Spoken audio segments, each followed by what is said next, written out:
नमस्कार दोस्तों, हमारे चैनल में आपका स्वागत है। हमने टॉपिक चला रखा था राष्ट्रीय शिक्षा नीति 2020 की महत्वपूर्ण विशेषताएं। इस टॉपिक पे एक वीडियो पहले बन चुका है और जो टॉपिक में कुछ खास बातें थी वो कुछ और बताएंगे आज। तो ज़्यादा टाइम वेस्ट ना करते हुए अपने टॉपिक की ओर चलते हैं। और जो ये राष्ट्रीय शिक्षा 2020 लगाई है, ये 2019 में इसके नियम बन गए थे, लेकिन लागू अभी 2020 में मतलब कानून पास किया गया है। अभी भी इसमें वक्त है। कुछ राज्यों में इसमें क्या है कि विरोध चल रहा है, जैसे तमिलनाडु सरकार में पूरी तरह विरोध में उतर चुकी है। तो इसलिए यह राष्ट्रीय नीति अभी तक बनाई गई है, लागू करने में टाइम है, अभी 12-6 महीने लगेंगे। और तो जो खास नियम थे वो और आज पढ़ते हैं हमें। ये शायद मैंने आपको पढ़ा दिया था, मातृभाषा को बढ़ावा।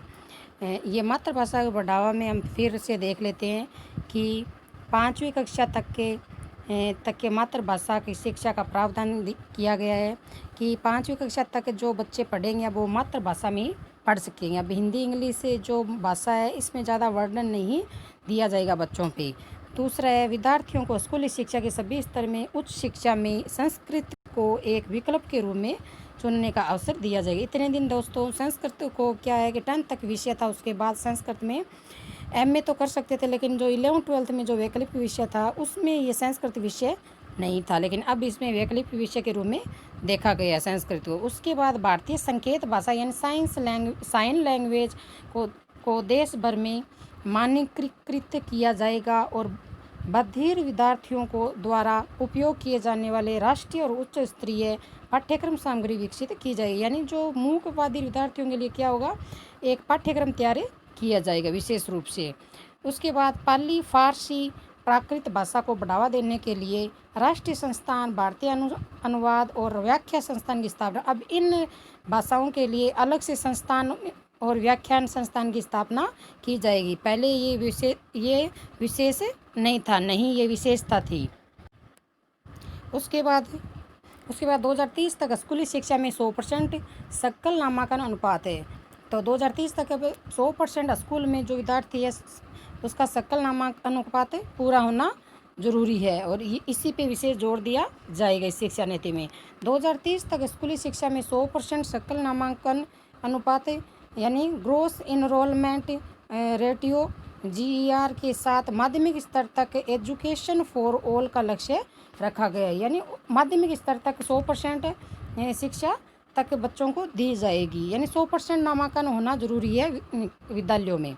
उसके बाद जो नाम आया है सकल नामांकन अनुपात, इसका मतलब है कि प्रदेश भर में या देश में स्कूली उम्र के जो बच्चे होते हैं स्कूल में प्रवेश देने वाले बच्चों का अनुपात, यानी कहने का अभिप्राय है कि स्कूल में जो लेने वाले बच्चों की संख्या प्लस स्कूल में जो लिए हुए एडमिशन है उनकी संख्या के अनुपात में है। यानी जैसे टोटल बच्चे मान लो एक साल में स्कूली शिक्षा लेने के लिए 100% बच्चे होते हैं मान लेते हैं, और उसके बाद जो स्कूल में एडमिशन लेते हैं वो 90% बच्चे होते हैं। तो ये जो अनुपात है इसको बोलते हैं सकल नामांकन अनुपात। इनमें जो अंतर है अभी 10% का, इस अंतर को पूरा करने के लिए यह नियम लागू किया जाएगा। उसके बाद नवीन शिक्षा केंद्रों की स्थापना की जाएगी जिसमें शिक्षा से दूर रहे जो 2 करोड़ बच्चे हैं उसको दोबारा मुख्य धारा से शामिल किया जाएगा। नेक्स्ट है, स्कूल के बुनियादी ढांचे का विकास और नवीन शिक्षा केंद्रों की स्थापना की जाएगी। ये नवीन शिक्षा केंद्र में बताया गया है। उसके बाद में स्कूली पाठ्यक्रम में जो बदलाव किया गया है ये मैंने आपको पहले वीडियो में बताया था, लेकिन फिर से बता देते हैं। जो पहले का पाठ्यक्रम था ये 10+2 के ढांचे पे था, लेकिन वर्तमान में आएगा 5+3+3+4 का पाठ्यक्रम ढांचा लागू होगा। यह ढांचा कक्षा 3 से 8 वर्षों के बच्चों के लिए 5 तक, उसके बाद 8 से 11 वर्ष के बच्चे 3+ हो गए, फिर 11 से 14 वाले बच्चे ये 3+ वापस हो गए, और 14 से 18 तक की ये 4+ यानी कॉलेज कोर्स से होगा ग्रेजुएशन का। इस प्रकार इस कोर्स को में बदलाव किया गया है। यह नियम 3 से 18 वर्ष के बच्चों के लिए शिक्षा के अधिकार कानून में पहले से ही लागू था। उसके बाद में नेक्स्ट पढ़ते हैं। इसको समझने के लिए हम 4 भागों में से डिवाइडेशन करेंगे।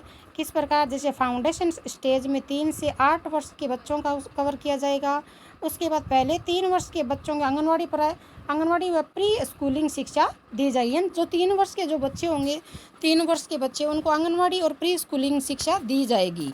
उसके बाद में अगले 2 वर्ष उसको पहली और दूसरी कक्षा में पढ़ाया जाएगा। उसके बाद सेकंड स्टेज आता है प्रीपेटरी स्टेज। प्रीपेटरी स्टेज में 8 से 11 वर्ष के बच्चे कवर किए जाएंगे और उसमें कक्षा 3 से 8 तक की शिक्षा दी जाएगी। उसके बाद में दोस्तों मिडिल स्टेज के अंदर 11 से 14 वर्ष के बच्चे कवर किए जाएंगे, जिसमें कक्षा 6 से 8 तक की शिक्षा दी जाएगी। उसके बाद सेकेंडरी स्टेज में 14 से 18 वर्ष के बच्चों के कवर किया जाएगा, जिसमें कक्षा होगी कक्षा 9 से 12 तक की शिक्षा दी जाएगी। उसके बाद में अभी जो शिक्षा नीति लागू होगी उसमें क्या होगा, आसान होगी 10वीं और 12वीं कक्षाएं की बोर्ड परीक्षाएं। किस प्रकार होगी, इसमें बोर्ड परीक्षाएं आसान इस प्रकार होगी कि 2 बार कराने तथा वस्तुनिष्ठ और व्याख्यात्मक दोनों भागों में आयोजित करने का सुझाव दिया जाएगा। इतने दिन क्या था, वस्तुनिष्ठ क्वेश्चन बहुत ही कम मार्क्स में लिए जाते थे, 2 या 4, लेकिन अब जो परीक्षा होगी वो 2 भागों में तो होती है, वही नियम होगा, लेकिन जो एग्जाम का जो पैटर्न होगा वस्तुनिष्ठ प्रश्नों के आधार पर होगा और व्याख्यात्मक प्रश्नों के आधार पर आयोजन किया जाएगा। नेक्स्ट है विद्यार्थियों द्वारा रटे हुए सवालों पर बोर्ड परीक्षा का दारोमदार अब नहीं होगा, यानी बच्चों की अंडरस्टैंडिंग में जो क्वेश्चन के उत्तर लिखे जाएंगे उनमें विशेष ध्यान दिया जाएगा, ना कि रटाई शिक्षा पे। उसके बाद में वार्षिक, सेमेस्टर और मॉड्यूलर बोर्ड परीक्षाओं के मॉडल पर जोर दिया जाएगा। नेक्स्ट में जो अब एमफिल जो था वो उसकी समाप्ति कर दी जाएगी। किस प्रकार की, 4 साल के बाद जो डिग्री कोर्स होता था उसके बाद एमए के बाद एमफिल करना जरूरी होता था, उसके बाद पीएचडी किया जा सकता था, लेकिन अब क्या है, एमफिल को हटा दिया जाएगा, उसके बाद पीएचडी सीधे एमए के बाद बच्चे कर सकेंगे। यह वर्तमान की शिक्षा नीति की विशेषताएं हैं। उसके बाद में राष्ट्रीय पाठ्यक्रम और शैक्षिक ढांचे के अंदर एनसीईआरटी द्वारा 8 वर्ष की आयु तक के जो बच्चों की जो एक राष्ट्रीय पाठ्यक्रम और शैक्षणिक ढांचा विकसित करने का पर बल दिया जाएगा, यानी कि अब जो कोर्स होगा वो एनसीईआरटी का कोर्स होगा ऑल इंडिया के अंदर। उसके बाद कक्षा 8 वर्ष की आयु तक के बच्चों के लिए। उसके बाद बुनियादी साक्षरता और संख्यात्मक ज्ञान की प्राप्त करना 2025 तक तीसरी कक्षा तक विद्यार्थियों के लिए सार्वभौमिक बुनियादी साक्षरता लेना अति आवश्यक कर दिया गया। 2025 तक कक्षा 3 तक बच्चों के लिए जो यानी सभी प्रकार का ज्ञान बच्चों को दिया जाएगा। उसके बाद में नेक्स्ट है स्कूल के पाठ्यक्रम और अध्यापन कला में सुधार। अब जो स्कूल में पाठ्यक्रम है उसमें सुधार किया जाएगा। किस प्रकार, जैसे 21वीं सदी का जो प्रमुख कौशल और व्यवहारिक जानकारियों से विद्यार्थियों का समग्र विकास किया जाएगा।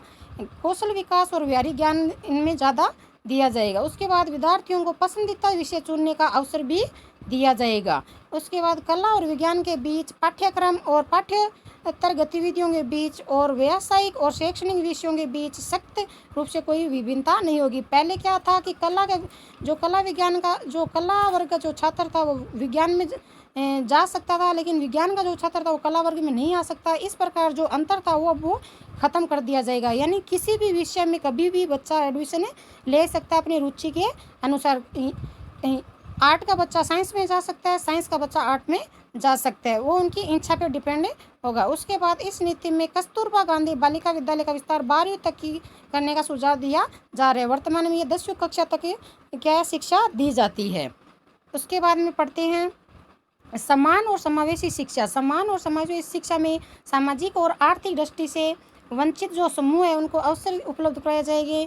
बुनियादी सुविधाओं से वंचित क्षेत्रों एवं समूहों के लिए बालक बालिकाओं के समावेशी कोष और विशेष शिक्षा की स्थापना का प्रावधान किया जाएगा। सभी के लिए समान शिक्षा दी जाएगी। दिव्यांग बच्चों के लिए बुनियादी चरण से लेकर उच्च शिक्षा तक के नियमित शिक्षा प्रक्रिया में पूरी तरह से भाग लेने में सक्षम बनाया जाएगा। नेक्स्ट है प्रभावकारी शिक्षक भर्ती और स्कूल प्रशासन। अब क्या है, शिक्षक भर्ती होगी प्रभावकारी और पारदर्शी प्रक्रिया के द्वारा। उसके बाद पदोन्नति जो होगी कार्य प्रदर्शन के द्वारा इनकी पदोन्नति की जाएगी। उसके बाद बुनियादी ढांचागत सुविधाओं और शैक्षणिक पुस्तकालयों और प्रोफेशनल शिक्षक समुदाय की उपलब्धता पर जोर दिया जाएगा। उसके बाद स्टेट स्टैंडर्ड्स अथॉरिटी के गठन का प्रावधान भी किया जाएगा। उसके बाद में उच्चतर जो शिक्षा होगी वह वर्ष 2018 के जो 26.3% का सकल नामांकन अनुपात को बढ़ाकर क्या कर दिया जाएगा, 2035 तक 50% इसका सकल नामांकन अनुपात रखा जाएगा व्यावसायिक शिक्षा के सहित। उसके बाद में उच्चतर देखो इनमें आप विशेष ध्यान देना, ये क्वेश्चन रीट में बनने वाला है, मोस्ट इंपॉर्टेंट क्वेश्चन है। स्कूली शिक्षा 100% होगी और व्यावसायिक शिक्षा होगी 50%। इस बात को विशेष ध्यान में रखना है। उसके बाद में उच्चतर शिक्षण संस्थानों में 3.5 करोड़ नई सीटें जोड़ी जाएगी। उसके बाद में अंडर ग्रेजुएट शिक्षा के कोर्स को 3 वर्ष से 4 वर्ष का प्रावधान किया जाएगा। किस प्रकार, 1 वर्ष की पढ़ाई के लिए सर्टिफिकेट दिया जाएगा, 2 वर्ष की पढ़ाई के लिए डिप्लोमा दी जाएगी, 3 वर्ष की पढ़ाई के लिए बैचलर डिग्री दी जाएगी, 4 वर्ष की पढ़ाई के लिए बैचलर डिग्री मिलेगी। इस प्रकार शिक्षा में बांटा गया है। उसके बाद में भारतीय उच्च शिक्षा आयोग का गठन चिकित्सा व कानूनी शिक्षा को छोड़कर एक आयोग किया जाएगा उच्च शिक्षा का, जिसमें चिकित्सा और कानूनी शिक्षा छोड़ी जाएगी, जिसमें महाविद्यालयों की जो संबद्धता अगले 15 वर्षों के लिए चरणबद्ध तरीके से समाप्त कर दी जाएगी। जो बीएड कॉलेज है वो 15 वर्षों के अंतर्गत बंद कर दी जाएगी। महाविद्यालयों को क्रमिक स्वायत्तता प्रदान करने हेतु एक तंत्र विकसित किया जाएगा। शोध को बढ़ावा देने के लिए शीर्ष निकाय के रूप में नेशनल रिसर्च फाउंडेशन की स्थापना की जाएगी। उसके बाद में विद्यार्थियों के लिए वित्तीय सहायता में SC, ST, OBC और अन्य विशिष्ट श्रेणियों के जुड़े हुए विद्यार्थियों की योग्यता को प्रोत्साहन करने का प्रयास किया जाएगा। छात्रवृत्ति प्राप्त करने वाले विद्यार्थियों की प्रगति को समर्थन और उसकी प्रगति को ट्रैक करने के लिए राष्ट्रीय छात्रवृत्ति पोर्टल का विस्तार किया जाएगा। उसके बाद में ऑनलाइन शिक्षा और डिजिटल शिक्षा दोनों दी जाएगी। गुणवत्तापूर्ण शिक्षा के वैकल्पिक साधनों की तैयारियों को सुनिश्चित करने के लिए स्कूल और उच्च शिक्षा दोनों को ई शिक्षा के रूप में जरूरतों को पूरा करने की शिक्षा मंत्रालय में डिजिटल अवसंरचना और डिजिटल कंटेंट और क्षमता निर्माण के उद्देश्य से एक समर्पित इकाई बनाई जाए। कहने का अभिप्राय अब डिजिटल शिक्षा के प्लेटफॉर्म ज़्यादा से ज़्यादा बनाए जाएंगे। उसके बाद में प्रौढ़ शिक्षा 2030 तक 100% युवा और प्रौढ़ साक्षरता की प्राप्ति का लक्ष्य रखा गया। अब कहने का अभिप्राय जो प्रौढ़ व्यक्ति थे जो किसी कारणवश अपनी शिक्षा पूर्ण नहीं कर पाए थे वो अभी शिक्षा भी कर पाएंगे पूरी तरह से 100% तक। उसके बाद शिक्षा का वित्त पोष में शिक्षा क्षेत्र के GDP का परसेंट 6% तक अभी कर दिया गया है, लेकिन जो वर्तमान में वो 4.43% है। इस बात को विशेष ध्यान रखना, ये मोस्ट क्वेश्चन है आने वाली सभी भर्तियों के लिए। GDP परसेंट 6% कर दिया जाएगा, वर्तमान में 4.43% है। उसके बाद में दोस्तों डिजिटल शिक्षा को बढ़ावा दिया जाएगा। डिजिटल शिक्षा को बढ़ावा देने के लिए नेशनल एजुकेशन टेक्नोलॉजी फोरम बनेगा, जिसमें शिक्षण प्रशिक्षण के स्थान के साथ अध्ययन व आकलन में तकनीक अहम भूमिका निभाएगी। उसके बाद क्षेत्रीय भाषाओं में अध्ययन के लिए ई सामग्री उपलब्ध करवाई जाएगी। डिजिटल शिक्षा ज़्यादा से ज़्यादा अब पढ़ाया जाएगा, डिजिटल का ज़माना है अभी। उसके बाद में दोस्तों तो आज के वीडियो में कंप्लीट हमारी शिक्षा नीति कंप्लीट हो गई है। अगर हमारा वीडियो आपको पसंद आ रहा है तो सब्सक्राइब कीजिए चैनल को और दोस्तों के साथ ज़्यादा से ज़्यादा शेयर कीजिए और आने वाली सभी भर्तियों के लिए तैयारी करने के लिए हमारे चैनल को सब्सक्राइब कर लीजिए। आज के लिए इतना ही दोस्तों, धन्यवाद।